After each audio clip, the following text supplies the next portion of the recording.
안녕하세요, 머니시크릿입니다. 미국이 관세 폭탄을 터뜨리자 중국은 히토류 수출 중단이라는 초강수를 뒀습니다. 지금 전 세계가 긴장하고 있습니다.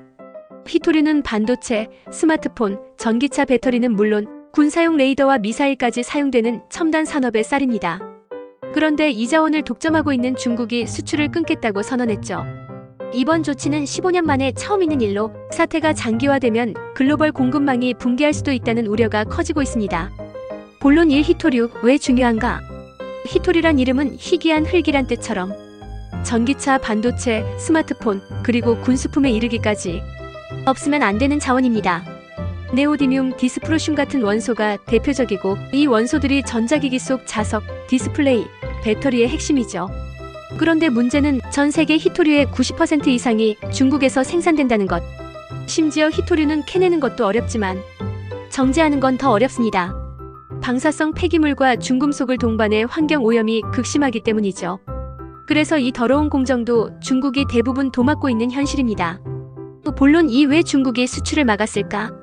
미국이 최근 중국 제품에 최대 145%의 관세를 부과했습니다. 반도체, 전기차, 배터리 등 중국 주력 산업을 직격한 조치였죠. 이에 대한 보복으로 중국은 히토류 수출을 중단하는 카드를 꺼낸 겁니다. 심지어 수출업자는 이제 특별허가 없이는 해외로 못 팝니다. 이 조치는 단순한 경제 보복을 넘어서 중국이 자원을 무기화했다는 신호이기도 합니다. 이전에도 일본과 센카쿠 열도 분쟁 당시 같은 수를 쓴 적이 있죠. 당시 일본은 3주 만에 100기를 들었습니다. 이번에는 그 대상이 미국입니다. 그만큼 긴장감도 높습니다. 본론 3한국과 세계, 어떤 영향 받을까? 한국도 예외는 아닙니다. 우리 기업들이 사용하는 히토류의 절반 이상을 중국에서 들여오고 있죠. 특히 반도체 2차전지 기업들에겐 직격탄일 수 있습니다. 다만 국내 기업들은 이미 공급망 다변화를 꾸준히 해왔고 최소 6개월치는 재고를 비축해 놓았다는 입장입니다. 정부 역시 주요 히토류는 일정량 비축 중이고 이번 조치가 미국 타깃이라는 점에서 한국이 직접적인 영향을 받을 가능성은 크지 않다는 분석도 나오고 있습니다. 그럼에도 불구하고 장기전으로 간다면 이야기는 달라집니다. 미국, 중국 양국이 한국 기업에게 우리 편에 서라는 압박을 넣을 수도 있거든요. 마무리 향후 전망은?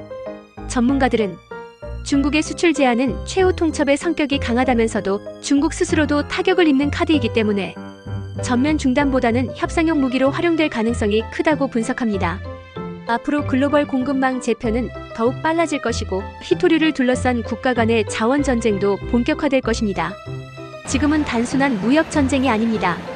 기술 주도권을 위한 자원 전쟁의 서막일지 모릅니다. 이슈가 궁금하시다면 좋아요, 구독, 알림 설정으로 함께 지켜봐 주세요.